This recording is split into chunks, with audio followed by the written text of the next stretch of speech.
इसलिए मैं तमाम लोग से कहूंगा कि यहाँ पर जो हम लोग इकट्ठे हुए हैं, साहू जी महाराज का, अम्बेडकर साहब ने आपका शेड्यूल कास्ट फाउंडेशन बनाए थे और उन्होंने ब्रिटिश गवर्नमेंट से 4% आरक्षण लिए थे उस जमाने में। तो उन्होंने जब 4% लिया, बाबा साहब ने जो सोचा कि यहाँ 1931 में जब जनगणना हुआ था तो यहाँ 52% ओबीसी निकला था और 7.5% एसटी समाज के निकला और आपका 15.5% आपको एससी समाज का निकला और 10.5% जो है से अल्पसंख्यक का निकला और उन लोग 15 हो गया और इधर 52 सब जोड़ोगे तो आपका 85 और 15 हो जाता है। इसी का लड़ाई के लिए उन्होंने शुरू किया, लेकिन उन्होंने शेड्यूल कास्ट फाउंडेशन के तहत उन्होंने आरक्षण मांग किया तो 4% दिया था। बाबा साहब भीमराव अम्बेडकर के लगा कि हम जब साहू जी महाराज हमको पढ़ाए हैं और प्रथम बार जब उन्होंने आरक्षण दिया है तो हमको भी दे के दिखा देना है। इसलिए उनको टीस मारते रहता था अम्बेडकर साहब का। माताएं बहने भाई बंधुओं, इसलिए मैं तमाम लोग से कहूंगा कि यहाँ पर जब आरक्षण ले लिए तो इन्होंने कहा किया कि सबसे पहले आपका आरक्षण के जब यहाँ का जो साइमन कमीशन था उससे प्रस्ताव रखे, लेकिन सुना नहीं। तो अम्बेडकर साहब ने 52% के लिए चिट्ठी लिखते चले गए। जब 10-12 को चिट्ठी लिखा, बार बार उनका रिसीवर जो है कि साइमन कमीशन को कि भी बाहर से आया है, इसका नाम है भीमराव अम्बेडकर, तो रख दो। लगातार जब 12-13 चिट्ठी लिख गया उस जमाने में, कहा कि एक बार पढ़ के देखना चाहिए। तो उन्होंने कहा किया कि पढ़ा तो उसमें लिखा यही था कि जो हमारे लोग के हालत खराब है शिक्षा में, 52% के भी उसका भी हालत खराब है शिक्षा में।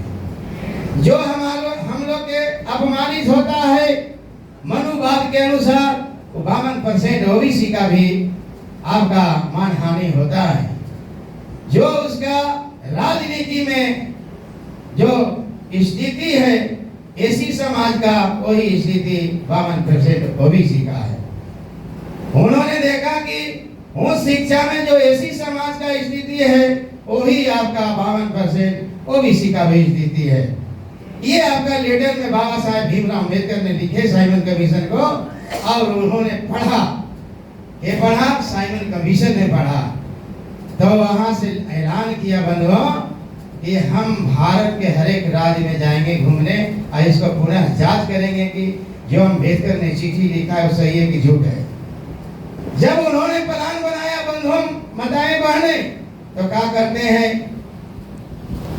1 महीना बाद मान लीजिए कि आज है 28 तारीख का, अगले 28 तारीख को उनका भ्रमण करने का प्लान बना। यहाँ के ब्राह्मणों का टीस मारा, जो हम लोग ब्राह्मणों के चरणों में भी जाते हो, जो बाप दादा के बिना बुलाए भोज नहीं करते हो, उनके बिना पाक नहीं होता है। इसलिए मैं कहूंगा कि 85% के लोग अगर थोड़ा सा भी इतिहास का टीस मारता है तो ब्राह्मण बल में आग लगा दो और मानव स्वीकार कर लो, और तब तुम्हारा नया पीढ़ी का कल्याण होगा। और ऐसे कल्याण होने वाला नहीं है। इसलिए मैं तमाम लोग से कहूंगा कि यहाँ पर जो इकट्ठे हुए हैं और इकट्ठा जो हुए हैं सुनने के लिए, तो उस समय सबसे टीस मारा ब्राह्मणों का, आप जा करके अहीर समाज में गया कि अम्बेडकर तुम्हारा आरक्षण दे करके नीच बनाना चाहता है, आप तुम आरक्षण लोगे इसलिए कि तुम कृष्ण भगवान के वंशज हो। सब ये कहा कि ना। कोई समाज में गया पखंडियों ने और कहा कि तुम लवकुश समाज के वंशज के हो और तुम्हारा आरक्षण दे के अम्बेडकर नीच बनाना चाहता है, क्या आरक्षण ले हुए? तो उन लोग भी कहा दिया कोई नहीं। फिर आपका नवा बढ़ी में गया, उन लोग से कहा कि तुम जो है से कि विश्वकर्मा भगवान के समाज से आते हो और अम्बेडकर आरक्षण दे के नीच बनाना चाहता है, क्या आरक्षण लोगे? तो उन लोग भी कहा कि नहीं लेंगे। तो बनिया सोनार में गया, कहा कि तुम भामाशाह अब तुम जो है से कि आरक्षण भीमराव अम्बेडकर देना चाहते लेगा, तो कहा कि हम लोग भी नहीं लेंगे। फिर कहा कि तुम नरहरि सोनार के कहा कि नरहरि जो है से कि तुम्हारा गुरु महाराज है, नरहरि सोनार था। तो बंधु इतना ऊंच खानदान के हो, अब तुम्हारा अम्बेडकर आरक्षण देके नीच बनाना चाहता है, क्या आरक्षण लेगा? तो सब बनिया सोनार तेरी सब कहा कि हम लोग नहीं लेंगे। तो बंधु सब नहीं कह दिया। अब जब अगला 28 तारीख को भरवन में साइमन कमीशन आता है, तो जेकरा जेकरा पखंडवादियों ने आज भी अगर घर में नागेंद्र बाबू कोई काम करे तो सब गोतिया विरोध करेगा, गांव विरोध करेगा, इन्हें की विरोध करेगा। करता है कि नहीं करता? और करिए रहा है।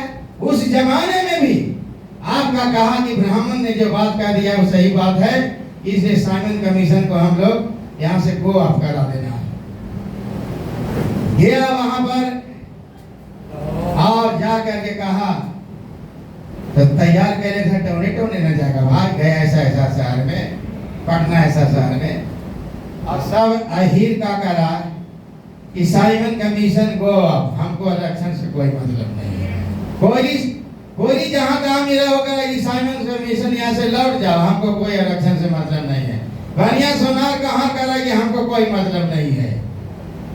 तो बंधुओं साइमन कमीशन ने सोचा कि अम्बेडकर पगला गया का, इन लोग तो इलेक्शन लेवल का कार्य नहीं करता है।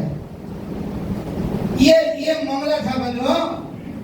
और ऐसा चीज क्यों था कि वो बाबा साहब का 30 भरा हुआ था गिरका साहू जी महाराज का। तो क्या किया, अम्बेडकर साहब का जब सब नारा लगा के उसको